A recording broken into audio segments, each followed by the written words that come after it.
Hello friends, welcome to Grewal tutorial. आज मैं आपको एंट्री सिस्टम के बारे में स्टडी कराऊंगी। ये हमारा वही क्वेश्चन चल रहा है जो हमने what do you mean by book keeping, या फिर आप बुक कीपिंग की हिस्ट्री को बताएं, एक्सप्लेन करें, प्रोसेस बताइए, उसी का ही आगे पार्ट है। इसके अंदर अब हम एंट्री सिस्टम करते हैं। एंट्री जो है दो टाइप की एंट्री होती है, एक सिंगल एंट्री होती है, एक डबल एंट्री होती है। जो हमारे नॉर्मल फॉर्म जो फॉलो कर रहे थे, नॉर्मल छोटे मोटे जो शॉपकीपर्स वगैरह या फिर कोई और बिजनेस हैं, छोटे बिजनेस हैं जो छोटे लेवल पे, वो जर्नली जो है सिंगल एंट्री सिस्टम फॉलो करते हैं।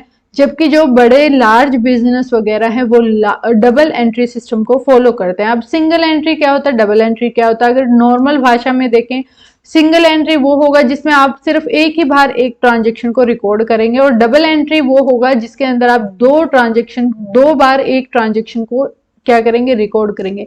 यानी कि ट्रांजेक्शन एक ही रहेगी लेकिन आप उसको दो डिफरेंट अकाउंट्स के अंदर या दो बार उसको जो है क्या करेंगे, आप रिकॉर्ड करेंगे।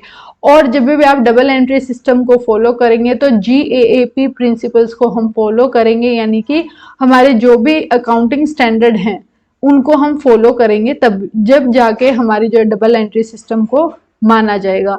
अब एंट्री सिस्टम के अंदर सबसे पहले आता है बुक कीपिंग, जो एक पार्ट है हमारे प्रोसेस का। अकाउंट मेंटेन करने के लिए, अकाउंटिंग रिकॉर्ड्स के लिए बुक कीपिंग जस्ट एक पार्ट है एक प्रोसेस का।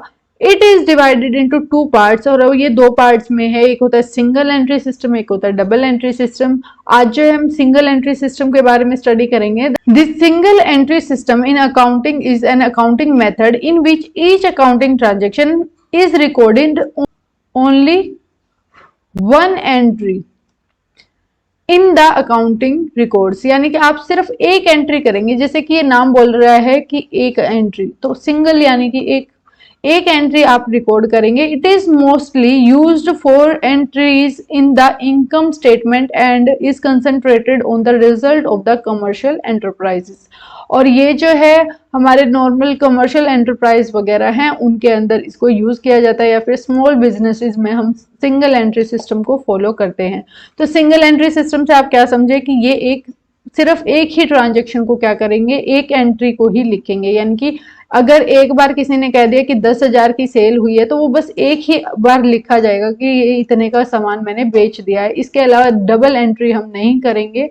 नेक्स्ट आता है सिंगल एंट्री के अंदर जो होता है book keeping can be use to determine net income. Book keeping का हमें अगर यूज करना है, सिंगल एंट्री सिस्टम की बात कर रहा है, सिंगल एंट्री सिस्टम हमें ये जानने में मदद करेगा कि हमारी नेट इनकम कितनी है हमारे बिजनेस की।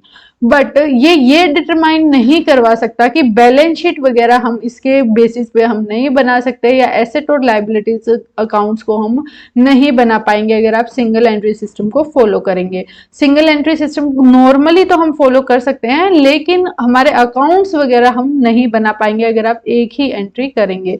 Instead of debiting and crediting a series of books as in double entry bookkeeping, transaction are recorded as a single entry। यानी कि डेबिट और क्रेडिट की सीरीज बनाने की बजाय आप सिर्फ एक सिंगल एंट्री करेंगे, तो उससे जो है हमारे बैलेंस शीट वगैरह हम नहीं बना पाएंगे। तो सिंगल एंट्री सिस्टम का बेनिफिट तो ये है कि आपको नेट इनकम आपके बिजनेस की पता लग जाएगी, लेकिन उसका लॉस ये है कि आप जो है बैलेंस शीट को नहीं बना पाएंगे। आप अपने एसेट और लायबिलिटीज को, खर्चे हैं आपके पास या कितनी आपकी मतलब की वस्तुएं हैं, यानी कि एसेट जैसे कि लैंड, बिल्डिंग, ये कितनी है, मशीनरी वगैरह, आप उनकी वैल्यू को नहीं पता लगा पाएंगे। नेक्स्ट आता है, इसमें एग्जाम्पल दिया गया है सिंगल एंट्री बुक कीपिंग का। एक ए लिमिटेड कंपनी है जो कि यूज करती है single entry book keeping system to keep track of its finance. यानी कि जो भी फाइनेंशियल नेचर की ट्रांजेक्शन है उसका ट्रैक रखने के लिए इन्होंने क्या किया है, सिंगल एंट्री सिस्टम को फॉलो किया है। तो ए लिमिटेड, और ये देखिए यहाँ पे डेट लिख दी गई है, 1 मई, 3 मई, 5 मई, 7 मई, 10 मई, 21 और 29। अब यहाँ पर देखिए ओपनिंग बैलेंस हमारे पास कितना था, 1,50,000 यानी कि 1,50,000। पेरोल एक्सपेंसेस यानी कि हमारी लाइबिलिटीज, यानी कि हमने बाहर वालों को दे दिए, यानी कि हमारा खर्चा हुआ ये कितना, 35,000 हमारा क्या है, खर्चा है। नेक्स्ट आता है परचेज, हमने खरीदा है सामान। जब भी हम सामान को खरीद रहे हैं तो इसका मतलब हम कहीं ना कहीं पैसे किसी और को देंगे ना, हमारे पास सामान आएगा, तो ये भी हमारा क्या है, यानी कि बाहर गया है कैश। नेक्स्ट आता है टैक्स पेड। अब आपने टैक्स भी गवर्नमेंट को पे किया है तो वो भी हमारे लेस हो जाएगा। नेक्स्ट आता है रेंट, आपने अगर पे कर दिया है तो वो भी हमारा क्या हो जाएगा, लेस हो जाएगा।